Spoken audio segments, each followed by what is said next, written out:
네, 저희가 오후 시간에도 하나님께 나왔습니다. 네, 저희 마음에 참 풀리지 않는 의문들도 많고 답답함도 많습니다. 그러나 저희 마음에 하나님께서 믿음 주셔서 오늘까지도 믿음 가운데 지탱케 하셨습니다.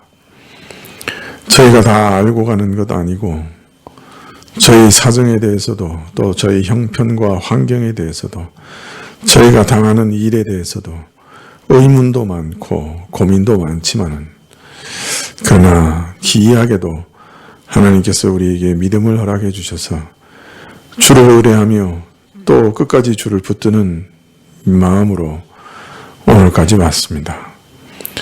하나님 간절히 부탁드리오는 것은 저희를 저희 손에 내버려 두지 마시고 더욱 하나님께서 힘있게 붙들어 주셔서 저희가 끝까지 믿음을 지킬 수 있도록 도와주시옵소서. 험난한 세상 가운데 여러 가지 세상의 공교한 이론들 가운데 세상 풍조 가운데 저희 믿음이 늘 흔들리고 공격받사오나 하나님이 지키시면 그 어떤 상황에서도 믿음을 지킬 수 있을 줄 믿사오니 아버지 하나님께서 저희 믿음을 지켜주시고 더욱 견고케 하시기를 간절히 기도합니다. 또한 이 믿음이 오늘 있는 이 믿음이 마지막 날까지 주의 얼굴과 얼굴을 맞대어 볼 때까지 지켜주시기를 구하고 주님께서 붙들어 주시기만을 간절히 기도드립니다. 저희는 저희 자신도 신뢰하지 않고 심지어는 저희가 믿는다는 것도 신뢰하지 않습니다.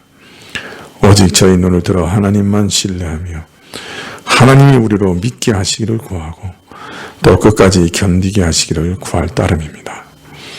저희에게 믿음을 심으신 하나님, 더 뿌리를 깊이 내리게 하시고 어떤 바람에도 견고하게 하시고 하나님을 향한 믿음이 흔들리지 않도록 주께서 말씀 가운데 여러 증거들로 우리 마음에 새기시고 하나님의 살아계신 것과 우리를 사랑하시는 것과 그 아들을 보내사 우리를 구원하신 사실을 새기고 또 새기시옵소서. 오늘도 말씀을 허락하여 주시고 깨닫는 것을 또 허락해 주시기를 간절히 구할 때 예수님의 이름으로 기도합나이다. 아멘. 예. 말씀은 사무엘하 12장 13절 한 절입니다. 예. 사무엘하 12장 13절 한 절입니다.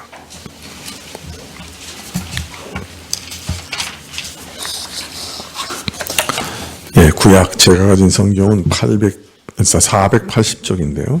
480쪽인데요. 사무엘하 12장 13절. 자, 그럼 한번 큰 소리로 같이 봉독해 보실까요? 시작. 다윗이 나단에게 이르되 내가 여호와께 죄를 범하였노라 하매 나단이 다윗에게 대답하되 여호와께서도 당신의 죄를 사하셨나니 당신이 죽지 아니하려니와. 예.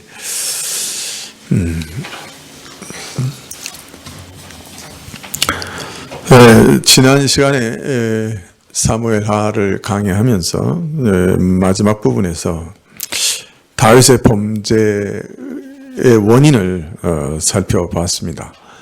벌써 한 2주 지나서 여러분들 기억에 아마 가물가물하실 것 같은데 많은 분들은 다윗이 왜 이렇게 범죄했느냐 할 때 중년의 위기를 잘 넘기지 못해서 그렇다 이렇게 이해하시는 분들도 있고 또 정점에 선 사람의 허탈함이 허무함이 이 죄에 드러난다 이렇게 참 해석하는 분들도 있습니다. 다행인 건 우리는 아직 정점에 서본 적이 없어서 그 허탈함을 잘 모르고 또 이제 뭐 중년이 이제 막 시작하는 분들도 있겠으나 좀 조심은 해야 되겠다 생각을 합니다만은 그러나 정말 다윗이 범죄가 그런 원인인가? 지난번에 생각해 볼 때 그 가장 깊은 원인은 사실은 다윗 안에 내재되어 있던 죄성 때문이다라고 말씀을 드렸습니다. 모든 인간이 하나님의 은혜 없이는 사실 언제라도 이런 악독한 죄를 저지를 수 있는 본성을 가진 자들이죠. 다윗도 아담의 자손 중에 하나이기 때문에 언제라도 인간이 저지를 수 있는 모든 종류의 범죄를 저지를 수 있었습니다. 그러면서 동시에 그러면 우리는 이 범죄 이전에 보여준 다윗의 모든 경건함에 대해서도 새롭게 평가할 수밖에 없다고 말씀드렸죠. 다윗의 이런 연약함을 볼 때 다윗이 지금까지 보여주었던 모든 경건함은 사실 그 모든 것이 하나님의 은혜의 결과였다 하는 것을 확인하게 됩니다. 참 평생 잘 목회하시는 목사님이 어느 순간에 가서 또 넘어지는 걸 보죠. 우리는 자식 문제 때문에 넘어지기도 하고 자기 자신의 문제 때문에 넘어지기도 하고 돈의 문제 때문에 넘어지기도 하고 그런데 어떤 면에서 역으로 생각하면 평생 잘 목회해 오신 그게 하나님의 은혜였던 거죠. 자, 그런데 이런 말씀을 드리면 또 종래 어떤 아쉬움을 금할 수 없는 것도 사실입니다. 전능하신 하나님이 지켜주셔야 사실은 우리가 범죄하지 않고 경건하게 살 수 있는데 왜 다윗을 그 순간에 지켜주지 않으셨을까? 참 요셉같이 평생 무음한 사람으로 남겨두시면 되지 않았을까 하는 그런 안타까운 생각이 나도 모르는 사이에 드는 거예요. 그러니까 다윗의 범죄가 그의 마음속에 숨겨져 있던 그 원죄, 그 안에 있는 그 죄성에 확 드러난 거라고 하면 그 죄성이 안 드러나는 것 자체가 하나님의 은혜요, 하나님 제어하심이란 말이에요. 그러면 다윗을 요셉처럼 끝까지 제어해 주셨으면 안 됐을까? 왜 이렇게 중한 죄를 짓게 하셨을까? 좀 아쉬운 마음이 드는 게 사실인 것이죠. 물론 이 일은 다윗의 범죄죠. 그 마음이 해이해지고 부패한 정욕을 이기지 못해서 다윗 자신이 죄를 범한 것이죠. 온 이스라엘 군대가 지금 나가서 전쟁을 치르며 하나님의 법궤가 진중에 머무는 때 한가로이 왕궁 위에 거닐다가 모욕하는 여인을 보고 탐이 나서 남의 아내를 욕보인 것, 그게 악행이요. 더욱이 이 일을 은폐하기 위해서 부린 모든 농간은 정말 야비하고 천인공노할 만한 일이요. 적군의 손을 빌려 충실한 신하 우리아를 죽인 것은 참 믿음을 배신한 것이요. 심각한 권력 남용이라 이미 왕의 자격을 상실했다고 할 수 있을 겁니다. 우리는 다윗의 이런 간악한 범죄 사실과 그에 대한 책임을 인정하면서도 그러나 그토록 하나님을 향하여 진실되었고 뜨거운 믿음과 사랑을 품었던 자요. 하나님 앞에 지켜야 할 도리 때문에 자기를 죽이려는 원수 사울을 죽일 수 있는 기회가 있었음에도 손대기를 꺼려했던 다윗이요. 배은망덕한 자가 그를 충동했을 때 분노에 사로잡혀 죽이려 했지만 한 여인의 권고를 받아들여 분노를 사귀고 범죄의 충동도 억제할 수 있었던 참 마음을 다스릴 줄 알았던 성숙한 신앙이었던 다윗이 왜 끝까지 그 신실함을 지키지 못하고 왜 하나님께서는 또한 끝까지 붙들어주지 않으셨는가? 일만의 아쉬움을 떨쳐버릴 수가 없는 것이에요. 다윗의 믿음과 경건도 하나님의 수중에 있었다고 하면 왜 하나님께서 다윗이 지금 생사가 걸린 위험한 전쟁터도 아니고 궁궐에 남아서 지붕 위를 한가히 거닐 때 그 믿음을 지켜주지 못하셨는가? 아니 지키지 않으셨는가? 그런 질문을 하지 않을 수밖에 없는 거죠. 하나님께서 왜 다윗을 지켜주지 않으셨을까요?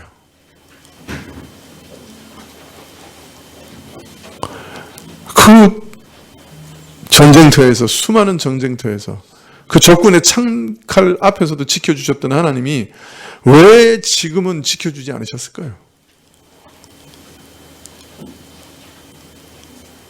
그런 생각 안 해보셨습니까?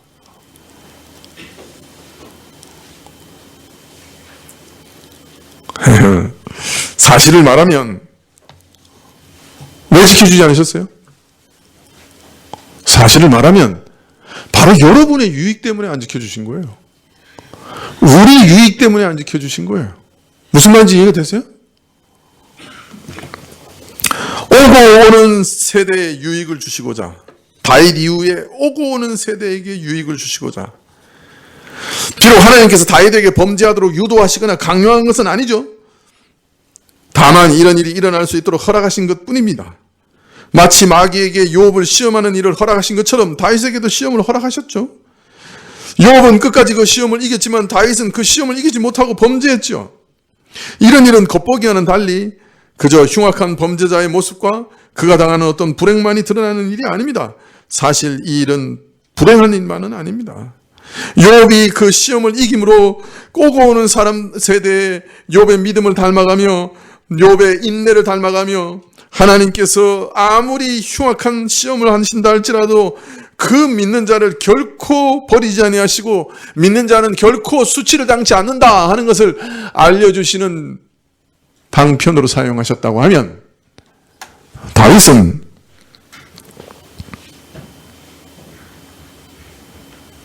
이 일로 말미암아 죄가 얼마나 무서운 것인가, 그것을 알려주는 방편으로 사용하신 거예요.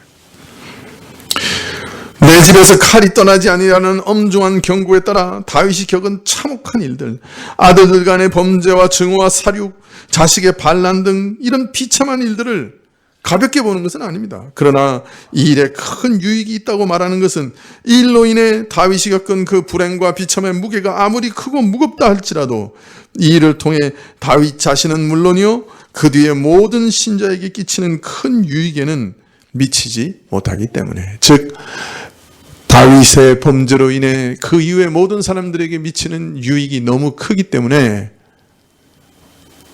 하나님께서는 어떤 면에서 이런 일들을 허락하신 것이야. 다윗은 이 일을 통해 죄의 참모습을 가장 깊이 그리고 생생하게 보고 깨닫게 됩니다. 이후 그는 죄의 정체를 가장 깊이 들여다본 사람으로서 모든 사람에게 그것을 알려 경고하는 역할을 감당하게 됩니다. 죄라고 하는 것은 다윗처럼 진실하고 믿음이 있고 경건한 자도 한순간에 무너뜨릴 수밖에 없구나, 한순간에 무너뜨릴 수 있구나, 바깥으로 나타난 행동은 물론이요 그 마음 어느 구석에서라도 죄의 그림자조차 찾을 수 없을 것 같은 그런 자에게서도 그토록 무섭고 흉악한 죄가 그 속에 도사리고 있다는 사실을, 죄의 은밀하고 음흉한 정체를 만천하에 드러내어 폭로하는 본보기로 하나님께서는 다윗을 세우셨던 거예요. 동시에 이런 죄인도 하나님이 붙들어 주시기만 하면 범죄 이전 다윗처럼 경건하고 아름답게 신자로서 살아갈 수 있다 하는 것을 알리시는 표본이 되기도 하죠.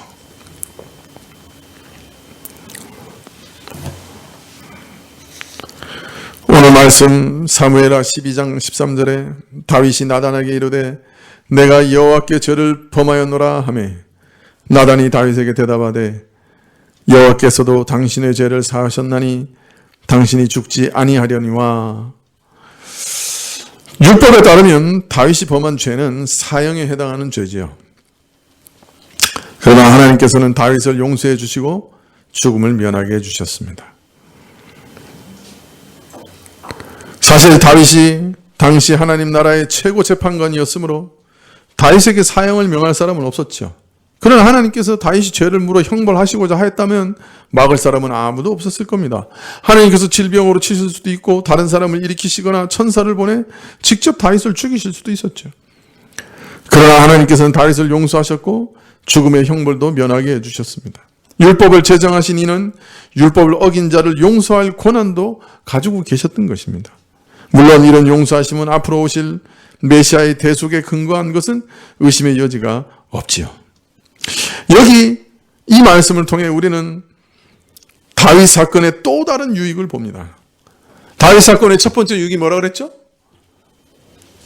가장 경건한 자, 믿음이 신실한 자 마음속에 숨어있는 죄성이 어떤 건가 하는 것을 드러내어 보여주는 것. 표본으로 보여주는 것. 그것이 첫 번째 유익이요. 두 번째 유익은 뭐예요? 오늘 말씀해 보니까. 두 번째 유익이 뭡니까? 이런 자도 하나님이 용서하신다. 반드시 죽어야 되는데 회개하면 용서하신다 하는 것을 우리에게 보여주시는 거예요. 이 사건은 죄의 정체를 참으로 폭로하는 동시에 하나님의 용서는 또 얼마나 놀랍고 큰 것인가 하는 것을 우리에게 보여주시는 표본입니다. 참 우리가 바라는 것은 무엇입니까? 바라기는 믿기 전에야 어떻게 살았든지 간에 그저 믿고 난 후에는 그래도 좀 큰 범죄는 범하지 않으면 좋겠다. 참 큰 실수는 하지 않으면 좋겠다. 그저 얼굴을 들 수 없는 그런 죄는 범하지 않고 살았으면 좋겠다. 이런 소망을 신자는 누구나 품게 되지요. 그러나 누가 장담하겠습니까? 사실 남 앞에 말은 못하고 숨겨놓고 속으로 가슴을 치며 고민하는 그런 죄가 있어서 내가 과연 이러고도 하나님 앞에 나아갈 수 있는가? 내가 이러고도 구원의 은혜를, 용서의 은혜를 받은 사람인가? 하나님께서는 이런 배은망덕한 죄인도 용서하시는가? 이렇게 거듭거듭 범죄하는 자도 용서하시는가? 참 두렵고 절망스러운 그런 고통스러운 순간에 안 된 말이지만 다윗이 얼마나 큰 위로가 됩니까? 저렇게 온전한 사람도, 저렇게 경건한 인물도 한순간에 넘어져서 살인죄, 간음죄, 사기죄, 뭐 없는 죄가 없어요. 온갖 죄를 다 모아놓은 그런 죄를 범하지 않았습니까? 근데 하나님께서 그 다윗도 용서하셨단 말이에요. 회개하니 용서하셨다. 이것이 얼마나 큰 유익이 됩니까? 우리에게 얼마나 큰 소망이 됩니까? 아, 나도 회개하면 용서하시겠구나. 다윗은 바로 그걸 우리에게 또한 알려주는 것이죠. 바울사도도 그렇게 얘기했죠. 바울사도는 뭐예요? 어떤 사람이었어요? 교회를 완전히 없애버리려고 믿는 사람들을 옥에 가두고 죽이고 심지어는 다마스커스까지 가서 믿는 사람들을 다 제거하려고 가다가 예수님을 만났어요. 그가 나중에 뭐라고 얘기합니까? 자기가 자신이 죄인 중에 괴수라. 죄인 중에 두목이라. 교회를 없애려고 했던 가장 큰 하나님의 대적이었는데 근데 하나님께서 왜 그를 용서하셨다고 밝히셔요? 하나님께서 그에게 그런 큰 은혜를 베푸신 것은 하나님께서 이런 죄인도 용서하신다 하는 것을 보여주시기 위해서 용서하셨다는 거예요. 바울 해석으로는. 내가 어떻게 용서를 받았느냐? 하나님께서 이런 죄인도 용서하신다는 것을 오고 오는 세대에게 보여주시기 위해서 용서하신 거예요. 바울은 그렇게 생각했단 말이에요.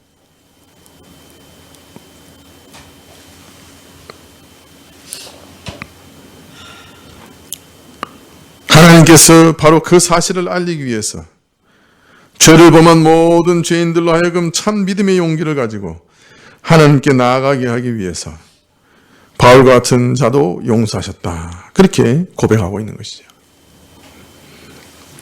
물론 다윗의 죄를 옹호하거나 가볍게 여기거나 뭐 실수는 한번 할 수 있겠지. 실수는 병가지 상사다. 이렇게 이해하는 거 아니에요. 다윗의 죄가 얼마나 무서운 죄입니까? 하나님을 얼마나 상심케 하고 진노케 하였습니까? 이 일로 다윗이 겪은 비참한 불행은 얼마나 지독했습니까? 가정이 완전히 풍비박산나지 않았습니까? 이제 우리가 13장부터 읽게 되겠지만은 정말 뼈가 저리는 그런 연단을 받죠. 다윗의 범한 죄는 그렇게 무서운 것이었어요. 그러므로 남의 불행을 보면서 잘 됐다 이렇게 말하는 것은 참 나쁜 심보죠. 그러나 사실 이 범죄 때문에 우리는 큰 유익을 얻고 있는 거예요.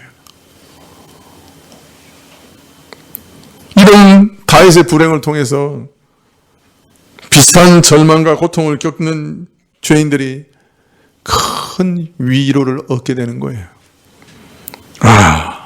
다윗을 용서하셨으면 나도 용서하시겠구나. 그렇게 믿음의 위로를 받게 되는 거죠.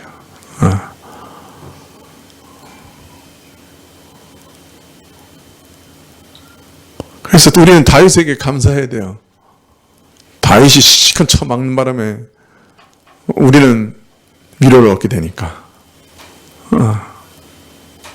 그래서 저는 다윗은 결코 되고 싶지 않습니다. 어떤 목사님은 자기 다윗처럼 되게 해달라고 기도한다는데, 아니요, 저는 결코 never 결코 다윗처럼 되게 해달라고 기도하지 않습니다. 다윗은 거룩한 왕의 표상이기도 하지만 가장 심각한 죄인의 표상이기도 합니다. 그리고 그런 죄인도 용서받을 수 있다고 하는 것을 가르치시는 하나님의 은혜의 도구이기도 합니다. 그것은 다윗으로 충분합니다. 그죠?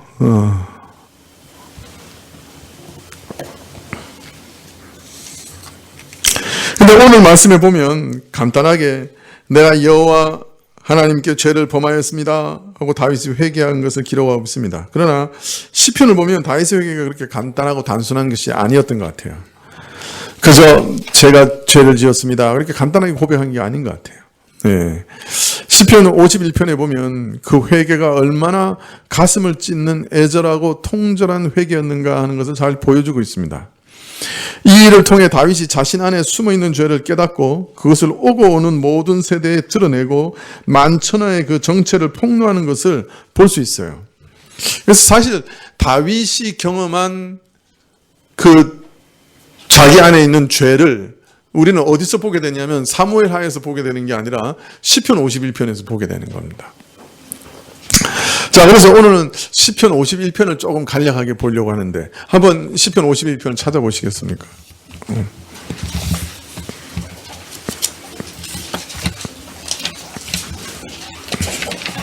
오늘 아마 시간이 그 시편 51편을 다 볼 수는 없을 것 같은데요. 네.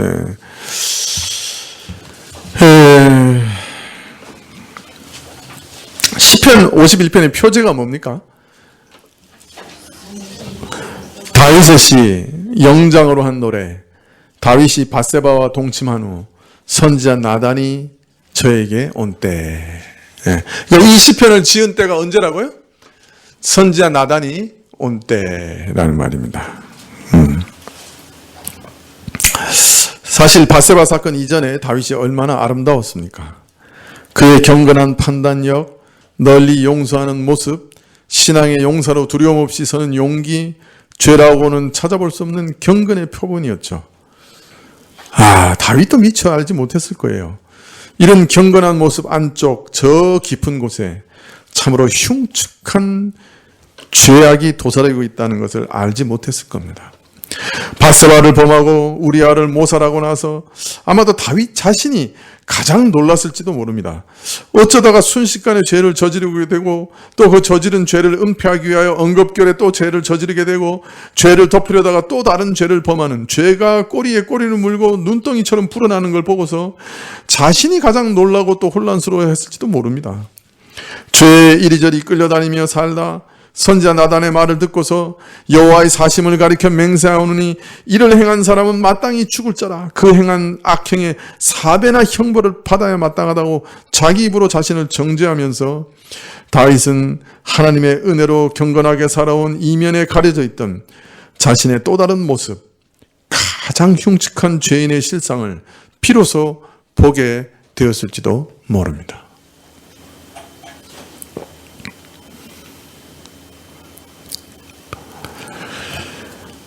나단 선지자가 이르기를 당신이 바로 그 사람이다. 이 지적을 듣고서 다윗은 꼬꾸라져서 내가 주 여호와께 죄를 범하였나이다 하고 고백했죠.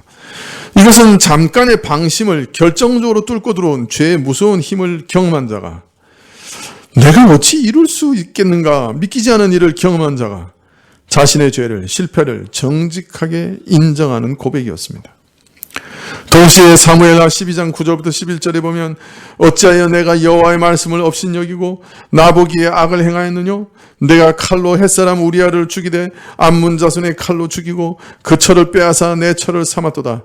이제 내가 나를 업신여기고 햇사람 우리아의 철을 빼앗아 내 철을 삼았은즉 칼이 내 집에 영영이 떠나지 아니하리라. 여호와께서도 이처럼 이르시기를 내가 내 집에 재화를 일으키고 내가 내 철을 가져 내 눈앞에서 다른 사람에게 주리니 그 사람이 내 처들로 더불어 백주에 동침하리라. 나단 선지자를 통해 연이어 떨어지는 하나님의 두려운 경고의 말씀에 공포심으로 그 손이 쪼그라들고 그 마음이 혼비백산한 죄인이 스스로 자기 죄를 자백하는 고백이 바로 내가 여호와 앞에 범죄했나이다 하는 고백인 것이죠. 바로 이때 지은 시가 시편 51편이라. 이것이 나단의 선지자가 온 때라는 표제의 의미죠.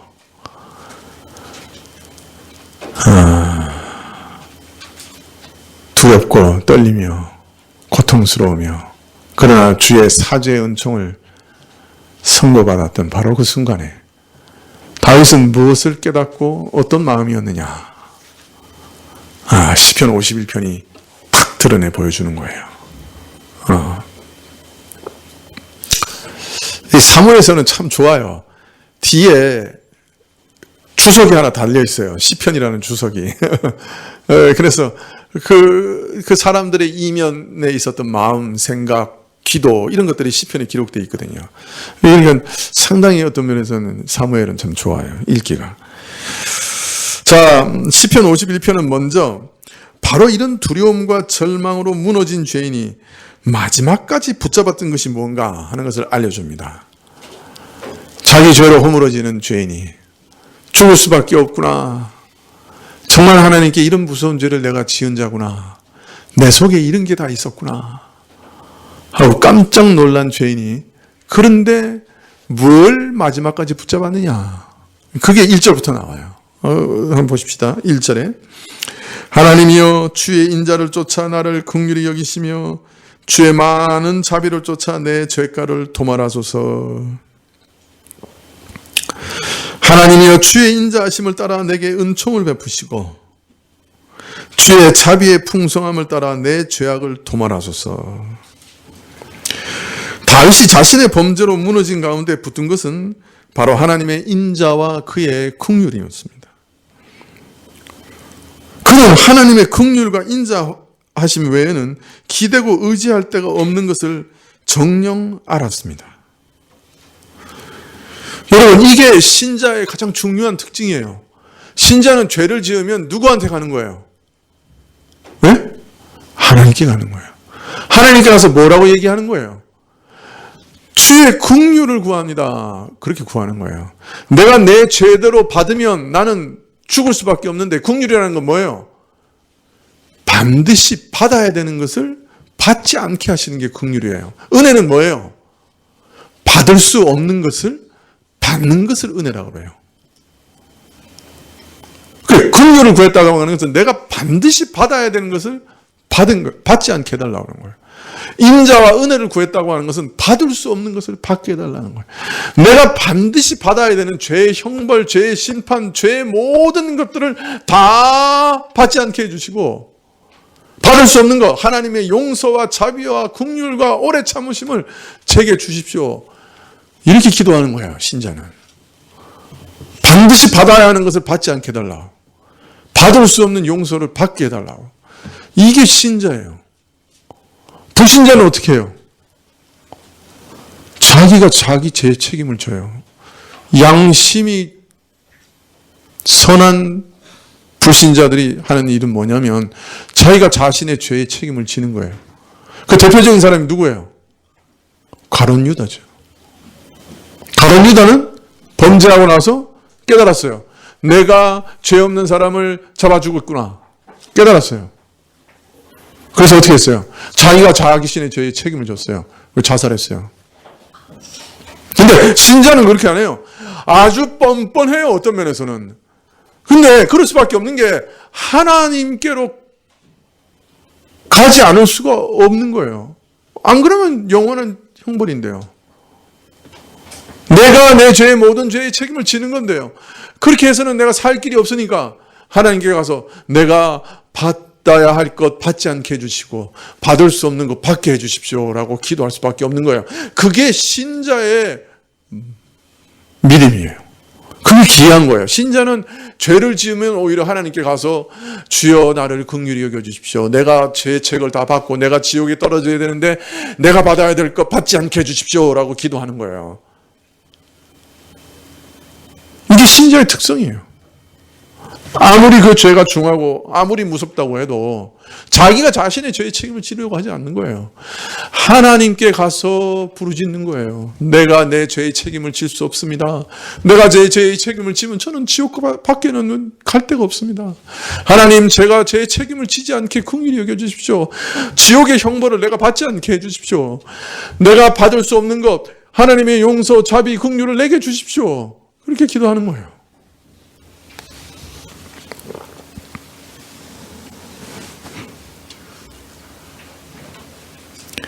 왜 이렇게 기도합니까? 나에게는 소망이 없다는 것, 절망밖에 없다는 것을 알기 때문이죠. 하나님이 불쌍히 여겨 죄를 용서해 주시지 않으면 자기 입에 선언한 대로 자기 악행의 4배, 아니 40배의 형벌을 받아야 된다는 것 알았기 때문이죠.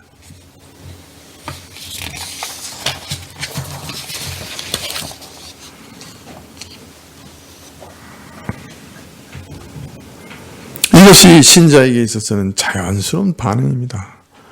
참으로 염치 없고 어떤 의미에서는 뻔뻔스러운 일임에도 불구하고 하나님의 은총과 용서를 바라며 하나님께 나오는 것이에요. 하나님, 나를 버리시면 제가 어디로 가겠습니까? 무서운 형벌에서 벗어날 길이 달리 없고 이것 외에는 살 길이 없기 때문에, 아니 무엇보다도 하나님께서 죄인이 자신 앞에 용서를 구하며 나오는 것을 기뻐하신다는 믿음 때문에 이렇게 하나님께 나오는 것이에요. 자연스럽게 은총과 용서를 구하는 것이에요. 이게 신자의 자연스러운 반응이에요. 첫 번째는 다른 길이 없어요. 그죠? 아니면 지옥에 가는 거니까 다른 길이 없어요. 그래 하나님께 용서를 구하러 나오는 것이고, 또 하나는, 또 다른 믿음은 하나님께서는 널리 용서하시기를 기뻐하시는 분이요, 신자가 이렇게 자신의 죄를 고백하고 나오는 것을 참으로 기뻐하시는 분이다 하는 것을 믿기 때문에 하나님께 나와 죄를 고백하는 거예요. 용서를 구하는 거예요. 하나님께서 용서하시기를 기뻐하지 않으신 분이라면 자기의 외아들을 십자가에서 죽이시겠습니까? 하나님께서 널리 용서하시는 분이 아니라면 그 용서를 위해 자기의 아들을 내놓으셨겠습니까? 하나님께서는 자기 아들을 십자가에 못 박으셔서 모든 인류에게 나는 너희 죄를 용서하고 너희를 구원하기를 기뻐하는 널리 용서하는 신이다 하면서 온 세계 모든 사람들이 볼 수 있도록 자기 아들을 십자가에 못 박으셨잖아요. 십자가는 뭡니까? 하나님은 널리 용서하시는 분이다 하는 것을 정말 온 우주에 보여주고 광고하는 광고판입니다. 믿으십니까? 주님께로 나오면 수치를 당치 않습니다. 주님께 용서를 구하면 사죄함을 없습니다. 하나님은 그것을 기뻐하시는 분입니다. 그렇지 않다면 자기의 외아들을 십자가에 죽이실 이유가 없습니다. 흉측하게 십자가에 매달 이유가 없어요. 자기 아들을 말려 죽일 이유가 없는 거예요.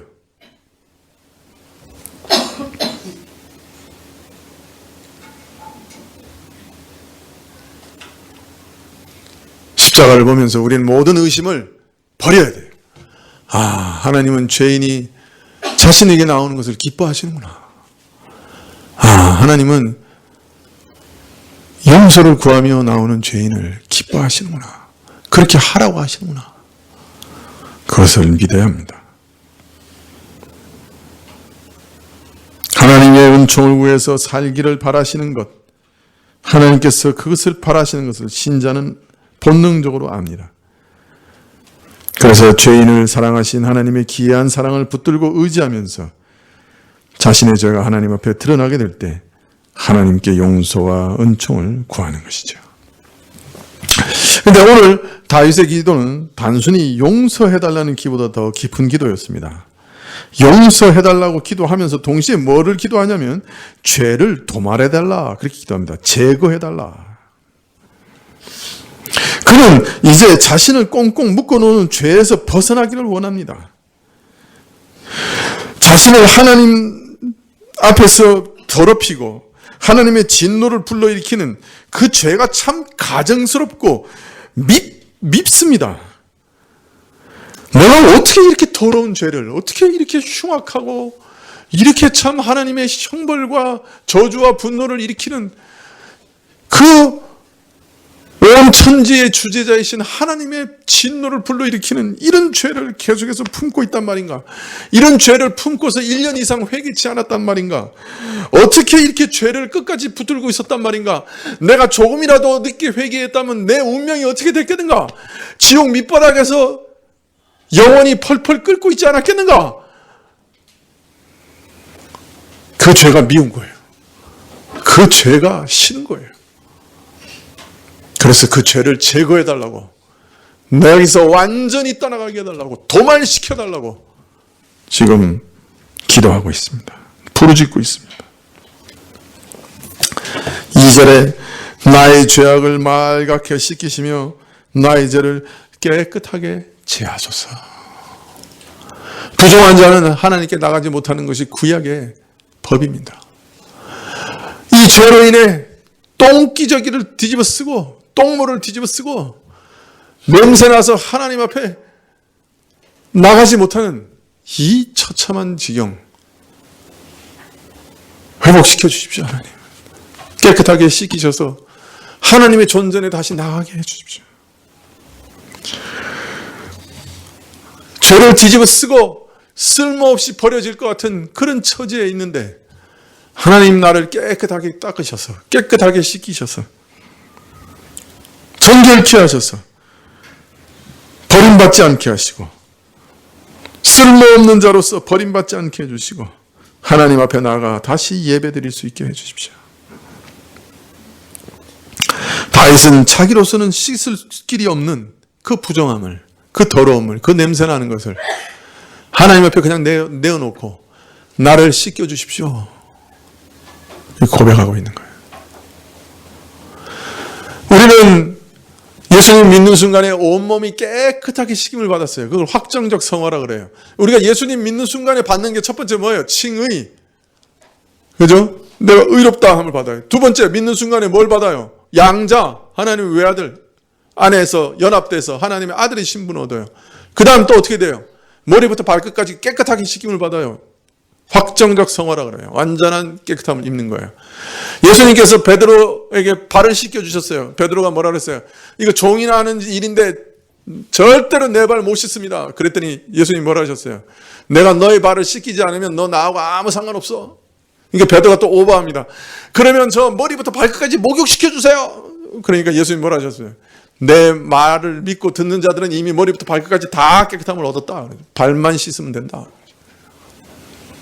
예수님 믿는 순간에 완전히 깨끗함을 다 얻은 거예요. 완전히 예수님 같이 깨끗해진 거예요. 근데 문제는 우리가 이 세상에 사는 동안에 계속 발이 더럽혀져요. 그래서 끊임없이 회개하고 주님 내 발을 깨끗이 씻겨주십시오 하고 날마다 기도해야 돼요. 날마다 기도해야 돼요. 우리는 세상을 거닐고 다니면 계속 우리 발은 더러워져요. 계속 죄에 오염돼요.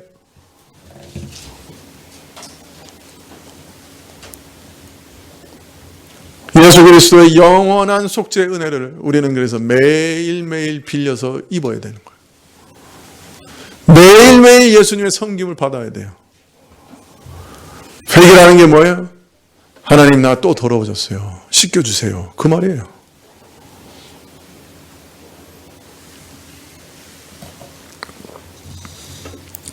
다윗은 자신의 죄를 용서해 주실 것을 기도하고 다시 더럽혀진 것을 깨끗하게 해주시기를 기도하고 자기 속에서 죄의 세력을 도말시켜 주시기를 기도합니다. 3절에 대저 나는 내 죄가를 아오니 내 죄가가 항상 내 앞에 있나이다. 이 말은 마치 죄가 나를 잡아먹기 위해서 내 앞에 딱 버티고 있는 사자 같다는 거예요.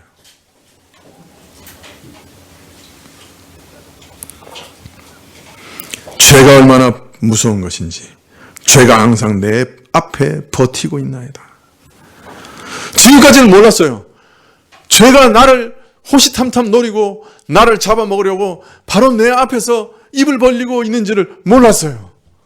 자신 안에서 하나님이 제어하시고 성령의 충만함을 주시고, 그래서 참 대적을 무리치고 말씀을 지키고 제어되고 공의롭고 아름답게 살아왔으니까 몰랐어요, 그 사실을. 그런데 실상을 보니 죄가 자기를 잡아먹으려고 입을 딱 벌리고 자기 문 앞에 있는 거예요. 자신의 죄악의 깊이를 알게 된 사람, 죄의 무서움을 뼈저리게 경험한 사람의 고백입니다. 내가 이런 사람이구나. 한 발짝만 잘못 내디디면 이런 죄를 범하는 사람이구나. 알았던 거예요. 여러분, 언제 우리가 진정 하나님의 도우심을 구합니까? 언제 정말 납작 엎드러져서 정말 하나님 앞에 나가서 그의 자비와 긍휼과 그의 은혜를 구합니까? 자기를 바로 알았을 때입니다. 다윗은 밧세바를 범한 이후에 1년의 범죄를 통해 자신이 누군지를 알게 됐어요. 그리고 지금 아주 납작 엎드려서 하나님께 기도하고 있는 거예요. 하나님, 제가 이렇게 위험한 상황에 있으니 어떻게 하는 거예요? 하나님, 나를 도와주십시오. 범죄하지 않도록 나를 지켜주십시오.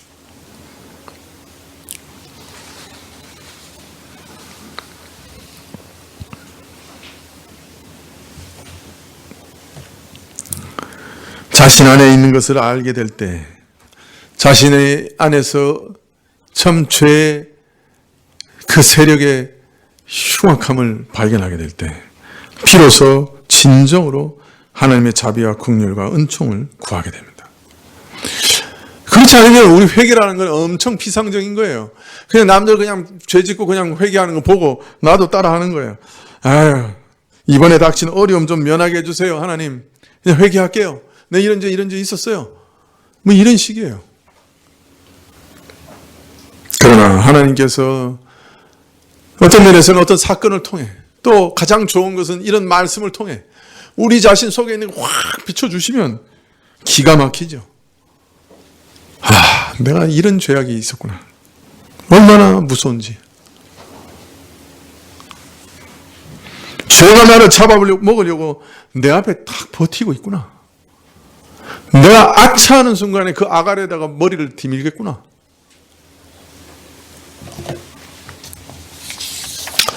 이런 절망감이 있을 때 비로소 진정으로 하나님의 은총을 구하는 거예요. 하나님, 나를 살려주세요. 매일 아침마다 진짜 하나님, 나를 살려주세요. 나를 구원해 주세요. 이걸 알아야 자식에 대해서도 올바른 기도가 나오는 거예요. 하나님, 내 자식들 이런 상황입니다.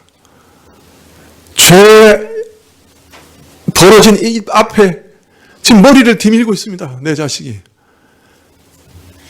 언제 확 물릴지 모릅니다. 하나님, 구원해 주세요. 살려주세요. 죄의 유혹에서 이기게 해주세요. 이게 기도가 나오는 거예요.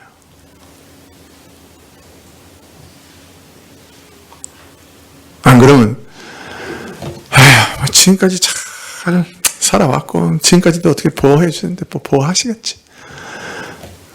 기도 안 해요. 게을러져가지고. 매일매일 실감나게 기도를 못해요. 얼마나 이게 죄의 유혹 앞에서 지금 위험한 상황에 있는지 모르는 거예요.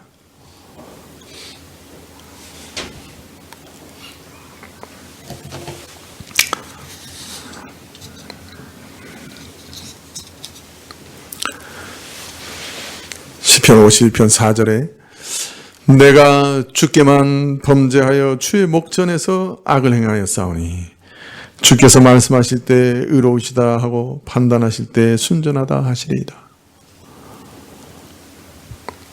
1절과 3절까지는 자신의 죄를 철저하게 깨닫고 의식한 다윗이 죄를 용서해 주시고 자신을 깨끗하게 해주시고 죄를 도말해 달라고 기도했다고 하면 4절부터는 다윗이 이번 일을 통해서 비로소 깨닫게 된 죄의 정체가 무엇인지, 죄라고 하는 것이 얼마나 무서운 것인지, 얼마나 깊은 것인지, 얼마나 강력한 것인지 그 실상을 드러내어 알리고 있습니다. 다윗은 먼저 하나님 앞에서 자신의 죄를 고백하되 내가 주께 오직 주께만 범죄하였나이다 이렇게 아뢰고 있습니다.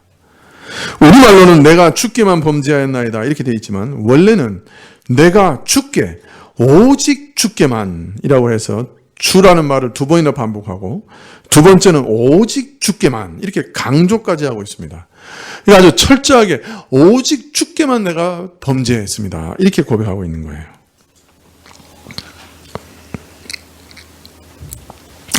오늘 사무엘하 12장 13절에서 나단 선지자가 하나님의 진노와 징계의 두려운 말씀을 전할 때 다윗은 내가 여호와께 죄를 범하였나이다 이렇게 한마디 했습니다마는 모르겠어요. 더 많은 말로 죄를 인정하고 자복했는데 그것을 기록하고 있지 않은지는 모르겠지만 여하튼 성경은 다윗이 말한 내용 중에 가장 중요한 것, 핵심을 적었을 겁니다. 그렇다면 내가 여호와께 범죄하였다는 뜻은 평범한 뜻이 아니었을 거예요. 시편 51편을 빌리면 내가 오직 주께만 범죄했습니다 라는 말일 거예요. 그게 무슨 말이냐? 나단이 하나님으로부터 받은 말씀을 다윗에게 전할 때 다윗은 자연히 하나님 말씀 앞에서 자신이 죄인인 것을 깨달았고 그것을 고백하는데 내가 하나님 앞에 죄인이다 하는 것을 고백하고 있는 것이죠.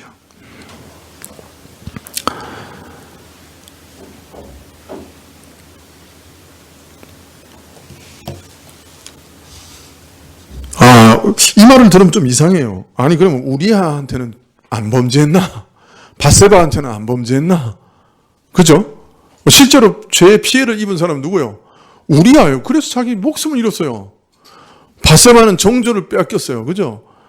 밧세바가 우리아한테 사과를 해야지. 이게 좀 뻔뻔한 기도 아닌가? 오직 주께만, 이거 좀 이상한 기도 아닌가? 이렇게 생각할 수도 있어요. 그러나 다윗이 지금 자신의 악행에 의해서 직접적인 피해 당사자인 우리아나 밧세바에게 아무런 죄의식이나 책임감을 느끼지 않았다는 뜻은 결코 아닙니다.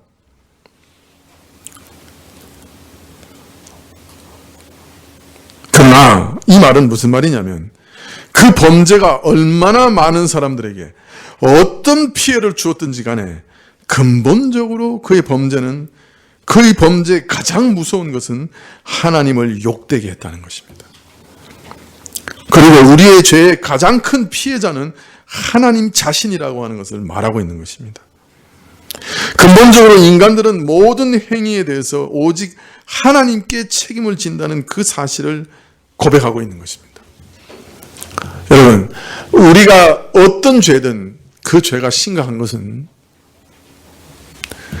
그 모든 죄는 하나님의 영원한 영광 가운데 선포된 하나님의 계명을 짓밟는 것입니다. 다른 말로 말하면 그것이 아무리 작은 죄라도 영원한 영광의 하나님을 짓밟은 죄입니다. 그래서 형벌도 영원한 것입니다.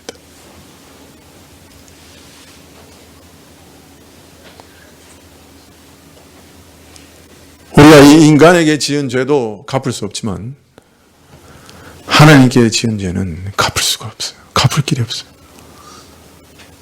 하나님의 영원한 영광을 짓밟은 죄이기 때문에.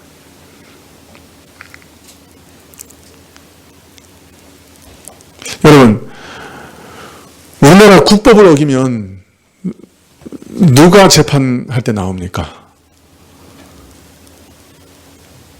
요새 신문지상에 매일 올라오는 검사님이 나오십니다. 검사가 왜 나옵니까? 국가의 권력을 대신하는 사람이 검사입니다. 내가 범죄하면 국가의 법을 어긴 죄입니다. 국가의 권세와 권력을 짓밟은 자입니다. 그래서 국가를 대표하는 검사가 나오는 겁니다. 그래서 형벌을 언도합니다. 국가의 법을 어겨도 목숨을 빼앗고 죽이고 가두는데 하나님의 영원한 영광을 짓밟은 사람은 어떤 형벌을 받겠습니까?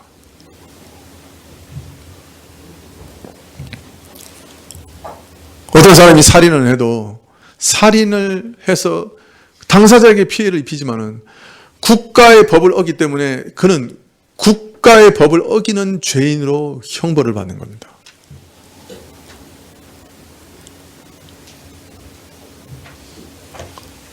매일마다 하나님께서 금하시는 살인을 마음에 범하고 있는 우리는 어떤 죄를 받습니까?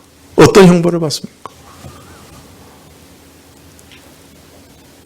매일마다 남을 미워하며 하나님 앞에서 살인죄를 범하는 우리는 어떤 형벌을 받습니까? 우리는 모든 죄는 하나님 그분에게 가장 큰 피해를 입히며 그의 영광을 가장 훼손하며 그의 영광을 지지밟는 것이요. 그리해서 하나님 앞에서 내가 그 죄의 대가를 지불해야 되는 것, 책임을 져야 한다는 것을 깨달아야 합니다. 다윗은 지금 그것을 깨달았습니다. 그리고 나서 이렇게 고백합니다. 주께서 말씀하실 때 의로우시다 하고 판단하실 때 순전하시다 하리이다. 번역이 좀 별로 좋지는 않은 것 같아요. 표준 세 번역에는 이렇게 번역하고 있는데요. 벌을 내리신들 할 말이 있으리까 당신께서 내리신 선고 1000번 만번 옳사옵니다. 이게 좀 더 실감나죠? 이것이 바로 다윗이 하나님 앞에 아랜 죄의 고백의 내용입니다.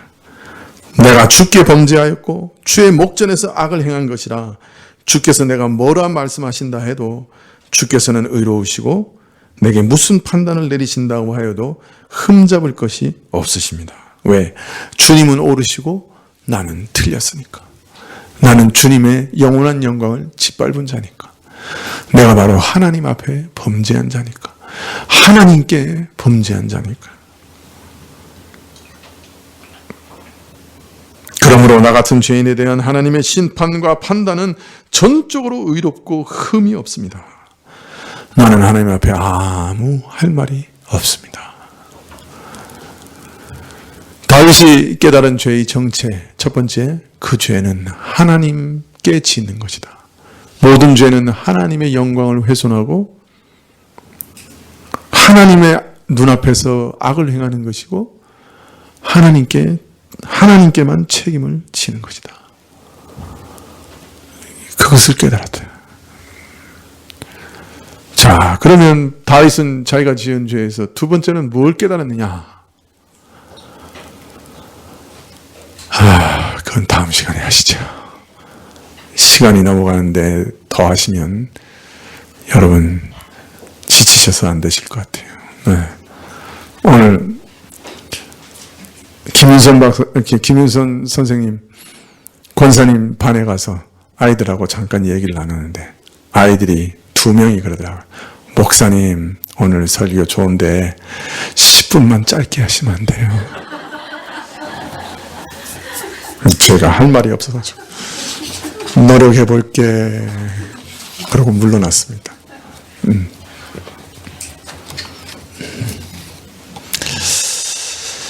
오늘 여기까지 하겠습니다.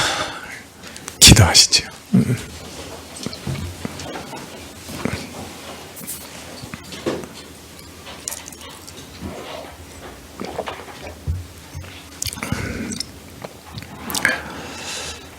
아버지 하나님, 바라옵기 원하기는 다윗은 자신의 범죄 속에서 이 죄성을 발견하고 후대에 그것을 증거했습니다.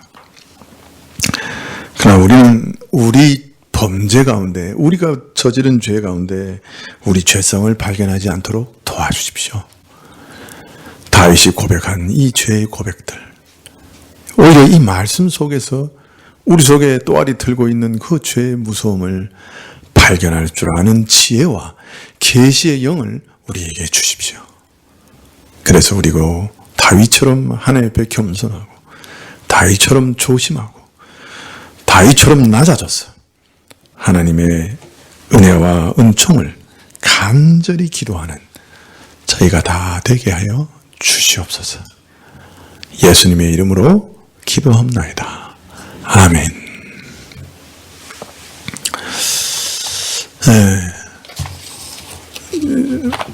주님 가르친 기도 예배를 마친 후에